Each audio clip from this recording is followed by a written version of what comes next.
Hi everyone, good afternoon and welcome in my kitchen again.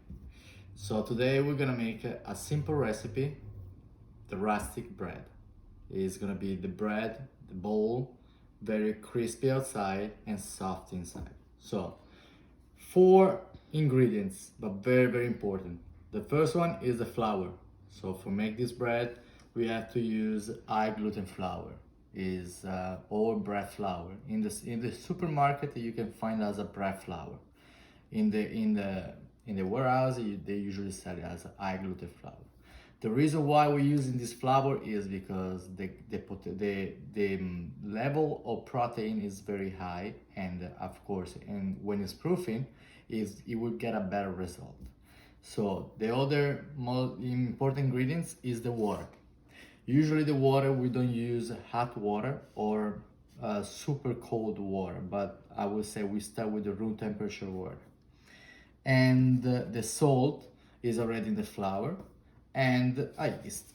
Yeast, you can use whatever is easy for you. I use a dry yeast, but if you have a fresh yeast, it's fine. I don't recommend to use a baking powder. That is not really good for breads.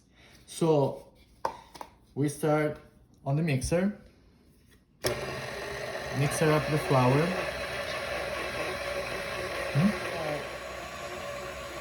I'm starting to mix in the flour with the salt. That actually I want to just the salt implement really well with the flour, and then slowly put the water. Like I say, don't put hot water or super freezing cold water. It won't work perfectly. In the meantime, I activate the yeast. So the yeast have to be activated with the room temperature water, not hot water, not cold water. The yeast won't activate by itself. Activation for the yeast is most likely the temperature for the water is around 50, 55. I would say probably 60, 65 Fahrenheit. And you gotta activate it with the fingers. Why you have to activate it with the fingers? It's not really a good time to explain that one, but this one, but honestly, the fingers has the most concentration of bacteria, and that's why I activate the yeast.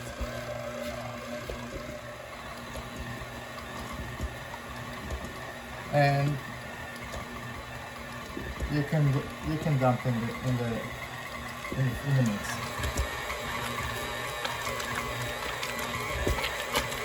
Don't put it all together, otherwise it's gonna splash everywhere. So just little by little.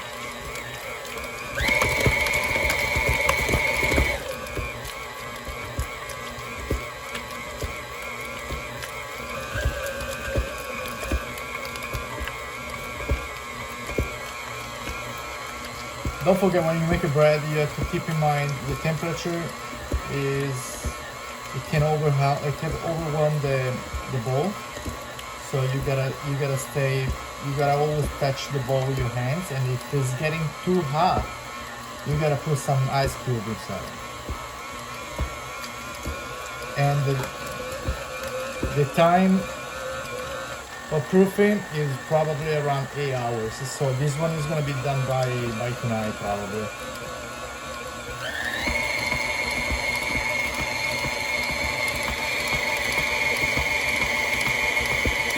The dough, after 5 minutes it was mixing, and like you can see, is not ready.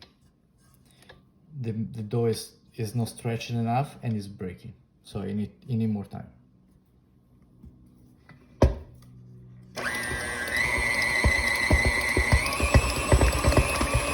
After 10 minutes you will see it start to get in the right texture, because you're gonna see on the bowl, all the dough is on the hook and not on the bowl. So you're gonna see that is how you get all the liquid. And if you just in case you pour a little bit more water and you see the too liquid, it doesn't get in this texture, You can add a little bit more flour by the time.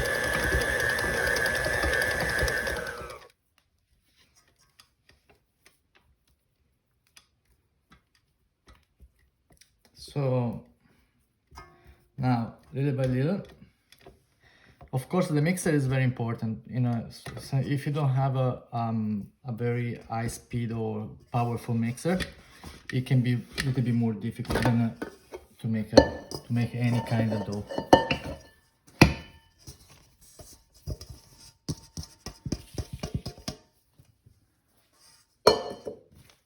Okay, you see the texture; it's very soft. Okay, but that is absolutely not a problem. I just sprinkle some flour on top of my hands, and just touch a little bit. Your hands has the most they're very warm, so the dough can be very sensitive if you touch too much. That's why I touch a little by little.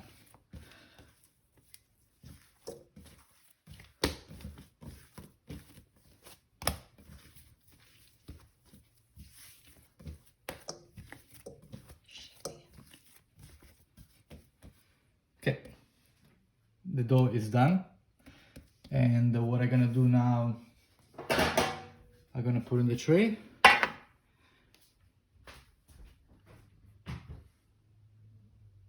Olive oil. Put olive oil in my hand.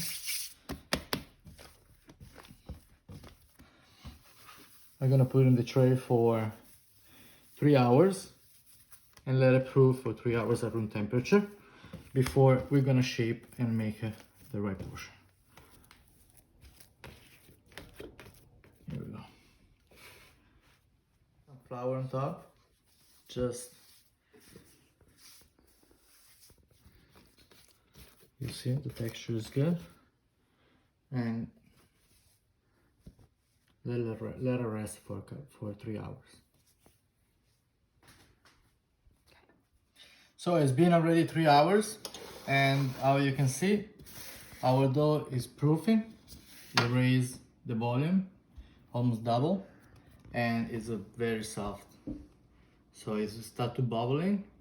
So right now we have to shape and powderize as well. So pretty much this is for 2.5 pound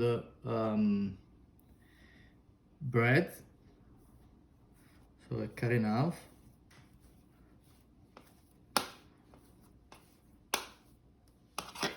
Okay.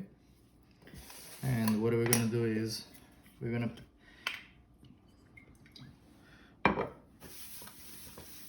put some oil on the bottom of the tray, on the sheet pan. If it's not stick sheet pan, you don't need it. So right now we get our loaf, and we gotta powderize a little bit. So break it up. Try to remove all the hair inside. So the reason why I do this is because once it's gonna proof again, and especially once you're gonna bake, it's gonna bake with the air pocket inside. So it's gonna look very good. So try to powderize until you get the ball.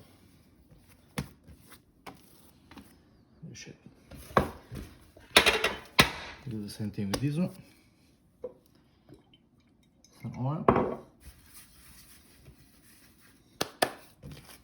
And the same thing.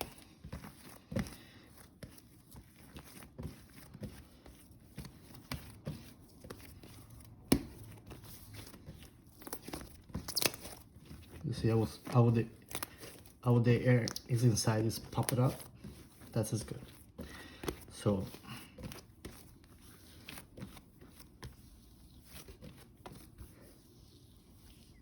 you see.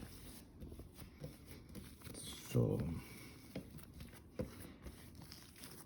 now it's gonna stay. It's gonna have, you know, we basically had to proof for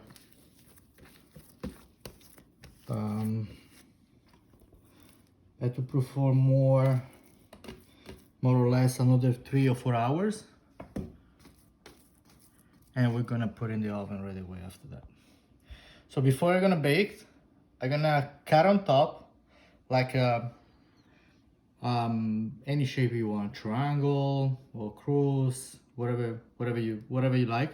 And I'm gonna sprinkle with the San Semolina flour. So the reason why, once it's going in the oven, it's gonna make the nice crust that actually we want. All right.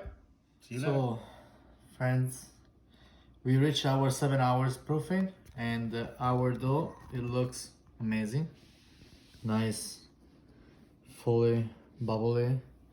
So now I gently give it a nice shape.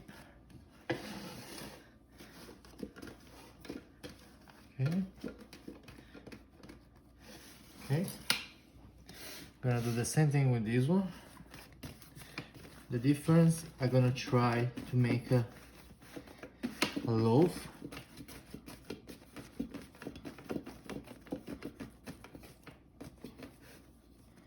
There we go. So with some water,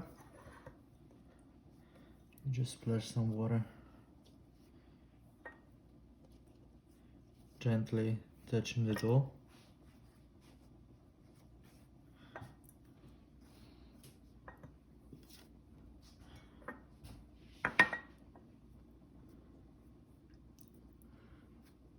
It would give you more moisture during the cooking process. And if you have a semolina flour, it's fine. In this case, I have a durum that actually is the same flour I will use for the next video when I'm gonna show you to make a fresh pasta. So put a lot of flour, and you just make you just cut the dough a little bit on top, unfortunately.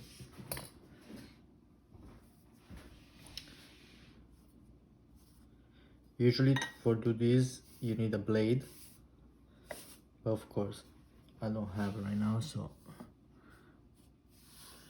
right.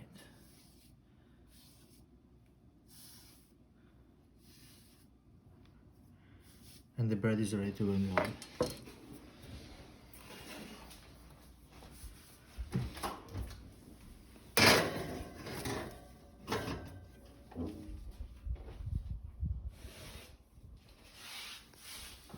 We're gonna bake it for most likely 40 minutes at 400 degrees.